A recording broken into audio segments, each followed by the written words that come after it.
J'aime pas faire ça, mais je le fais quand même.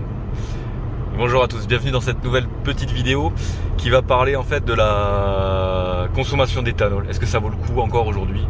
Pourquoi? Comment? Combien de kilomètres je peux faire avec un plein d'éthanol? Sachant que là, le trajet que j'ai fait, là, c'était essentiellement de la départementale. J'ai fait à peu près 60 km d'autoroute. Donc je suis vraiment à sec de chez sec. J'espère que je vais pouvoir arriver à la station-service. Mais je ralentis ma vitesse tranquillement, j'essaie de rouler light pour pouvoir y arriver. On va voir ensemble combien de litres on va mettre. On va pouvoir calculer la consommation réelle du coup sur un plein complet. Et puis on voit tout ça ensemble quoi. Allez, on va essayer de se retrouver à la station-service si j'y arrive. Et puis à de suite. Allez, on y arrive bientôt. La station-service est au fond de la ligne droite. Et j'espère que je vais pas être embêté. Parce que je suis vraiment, hop là, en bas du bas. Donc j'essaie d'optimiser au maximum la conduite, de passer en électrique le plus possible. Je stresse un peu en fait, hein, vraiment. Donc là on va voir du coup, comme je disais il y a 2 secondes, réellement si ça vaut le coup encore aujourd'hui de rouler à l'éthanol. Parce que le prix de l'éthanol a augmenté, parce que y a l'installation du boîtier et tout ce qui s'ensuit.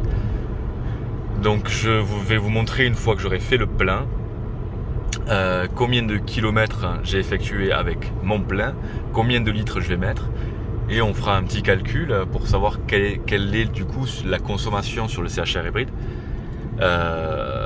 d'éthanol sur ce plein là. Sachant qu'on est vraiment pas dans des conditions de route, j'ai envie de dire favorables, parce qu'il fait 35 degrés et c'est très con à dire, mais bon, il y a la clim enclenchée. Même si ça influe pas forcément, ça va influer surtout sur la batterie. Mais la clim est enclenchée, il fait super chaud, donc elle avale de l'air chaud. Donc elle va avoir tendance à consommer un petit peu plus. Donc voilà. Allez, j'arrive à la station de service, je vous reprends de suite. On y est. Alors l'éthanol est à 87,9 pour pas dire 88 centimes le litre. Et bon, on va faire ce petit plein ensemble. Donc je suis content, j'ai réussi on est arrivé à la station-service. Hop, on va juste trouver une pompe. Hop là, voilà, ici. Ouais. Il n'y a que 2 pompes qui délivrent du coup du E85. Et oh, j'ai peur, j'ai cru qu'elle était fermée, mais non, en fait c'est le 10 qui est hors service. Donc allez, c'est parti, on fait le plein. Alors déjà avant toute chose, tac, je vais vous montrer du coup. J'ai fait 523 km avec le plein. Allez, on fait le plein. Alors, les pleins sont faits. Verdict, j'étais à sec, mais en fait, j'avais encore un peu de marge. Pourtant, le voyant était bien en bas. Donc, je me suis avancé juste un peu de la station-service là. Parce qu'il y avait du monde, il y avait un peu de personnes quand même.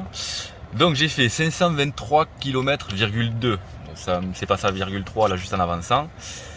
Et j'ai rajouté, hop, je sais pas si vous avez à le voir, 38 litres. 38 litres d'éthanol, donc j'ai fait le calcul, ça a fait une moyenne de 7 litres 2, 7 litres 3 au 100 à peu près. Ce qui reste raisonnable pour les trajets. Bon, sachant comme je vous disais tout à l'heure, j'ai fait du trajet, j'ai fait de l'autoroute. J'ai fait à peu près 80 km d'autoroute. Après, c'était que le reste en départemental. Donc je trouve que ça reste encore raisonnable au prix du carburant encore actuel. Mais on va être franc, c'est vrai que ça nous limite sur notre champ d'action. Puisque là, 520 km, là où je pense qu'on aurait pu arriver à 700, 800 facilement, avec la même quantité de carburant, eh bien, on perd facilement 300 km d'autonomie, et c'est vrai que c'est assez gênant. Donc voilà, comme d'habitude, je vous ai dit tout à l'heure, petite vidéo courte, ça doit faire 5-6 minutes. Si ça vous plaît, n'hésitez pas à liker, partager, abonnez-vous, c'est gratuit comme d'hab. Et la prochaine vidéo ce sera sur en fait je vais la filmer en suivant là. Donc j'ai 329 km d'autoroute, purement d'autoroute, et je veux connaître du coup la consommation qu'elle va avoir sur l'autoroute à 130, 135 au régulateur, sachant que j'ai la traversée de Toulouse à faire, donc périphérique extérieur, limité à 80 ou 90, ça dépend. Et en espérant qu'il n'y ait pas trop de travaux aussi. Donc voilà, ça ce sera dans une prochaine vidéo. Allez, je vous dis à bientôt, merci, ciao.